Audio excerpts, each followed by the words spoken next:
तो बच्चों, आप सभी को रार ऑनलाइन क्लासेज में सभी का हार्दिक स्वागत और अभिनंदन है। मैंने पिछली क्लास लिया था ठोस, द्रव, गैस या पदार्थ। पदार्थ क्या है, कितने प्रकार के हैं, हमने चर्चा की थी। और आज मैं उसके आगे चर्चा करूँगा।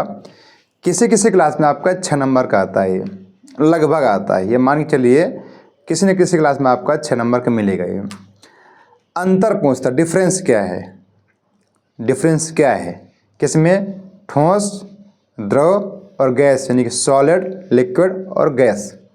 मतलब difference between solid, liquid and gas. English थोड़ा सा मुझे आती है, ऐसा नहीं है, उतना मैं कर सकता हूँ।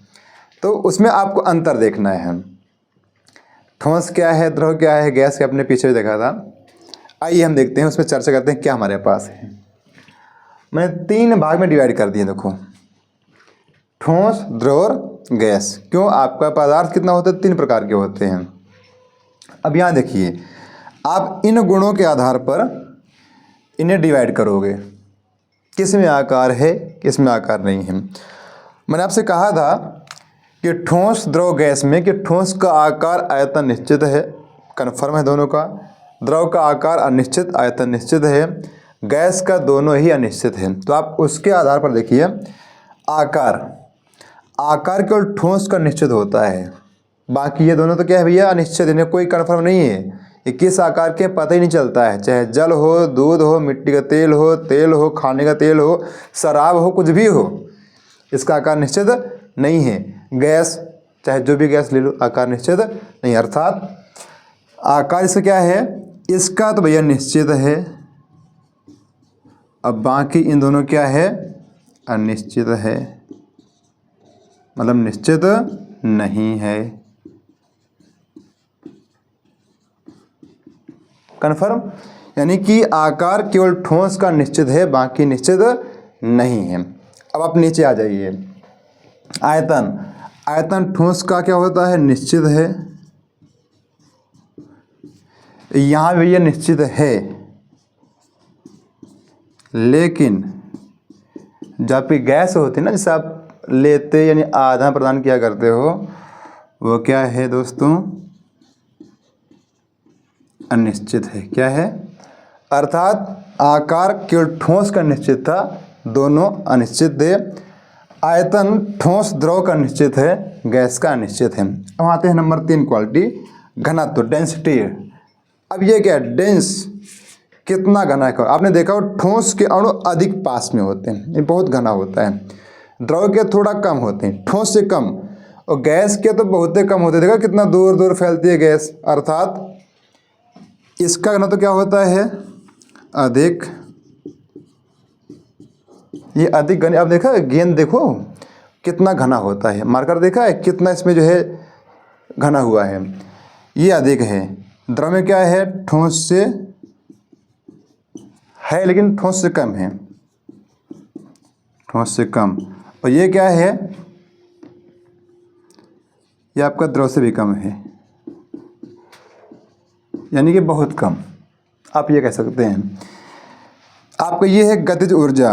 अब ये क्या, देखो गति करने में जो ऊर्जा खर्च होती है, आपने देखा हो ठोस को आप पिघलाओगे, मैं एग्जांपल लेता हूँ गर्म करने से।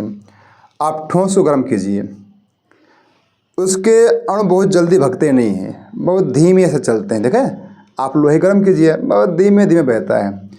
द्रव गर्म कीजिए, थोड़ा तेज चलता है, यानी उसके अणु और तेज चलते हैं। गैस गर्म कीजिए, बहुत तेज चलता है। अर्थात जिसकी ऊर्जा है, कौन सी ऊर्जा, गतिज ऊर्जा, ठोस में क्या होती है, बहुत कम होती है। द्रव में ठोस से ज़्यादा होती है, और गैस में द्रव से भी ज़्यादा होती है, अर्थात बहुत ज़्यादा। यूँ कहो द्रव से भी ज़्यादा, तो गलत नहीं होगा। आकर्षण बल, यानी कि उनके अंदर जो अणु, हम बोलते हैं अंतर आणविक बल। अंतर आणविक बल क्या है दोस्तों, अणुओं के भीतर जो उनके अंदर अंतर यानी कि अंदर आणविक जो अणु होते हैं, यानी पदार्थों के अंदर जो अणु हैं उन पे जो बल लगता है वो अंतर आणविक बल है। हो गया ना। कोई कहे अंतर आणविक बल क्या होता है? पदार्थों के अंदर लगने वाले अणुओं के बीच बल अंतर आणविक बल कहलाता है। तो वो आपका है अट्रैक्शन फोर्स यानी कि आकर्षण बल। ठोसों में क्या होता है? थोड़ा सा ज़्यादा होता है, बहुत ज़्यादा खींचता है, बहुत अधिक है। द्रव में क्या होता है? ठोस से कम होता है, ठोस से कम। गैस में क्या होता है? बहुत ही कम होता है। और आपका अंतिम वाला है संपीड़न, कंप्रेशन, जिसको दबाना बोलते हैं अपनी भाषा में। अपनी गांव की भाषा में बोलो या अपनी आमतौर पर भाषा में बोलो, संपीड़न क्या है? दबाना। यानी कि आप दबा किस, आप देखियो ये मार्कर को, अब आप दबाओ इसको, दबाओ, दबता ही नहीं है, दबता ही नहीं है, अर्थात इसमें संपीड़न नहीं होता है। आप पानी ले लो, दबाओ, पानी दूर हो जाएगा, दबता नहीं, लेकिन उसमें संपीड़न नहीं। लेकिन गैस, उसमें संपीड़न होता है, अर्थात संपीड़न नहीं है, नहीं, यहाँ भी संपीड़न नहीं, और यहाँ संपीड़न होता है। तो दोस्तों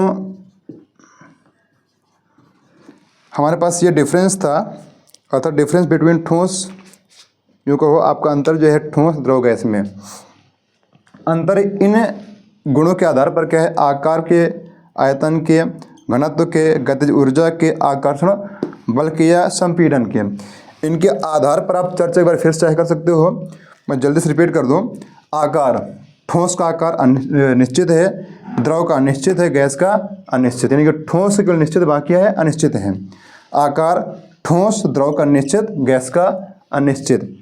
घनत्व ठोस में बहुत अधिक होता है, द्रव में ठोस से कम होता है, और गैस में ठोस द्रव दोनों से ही कम होता है।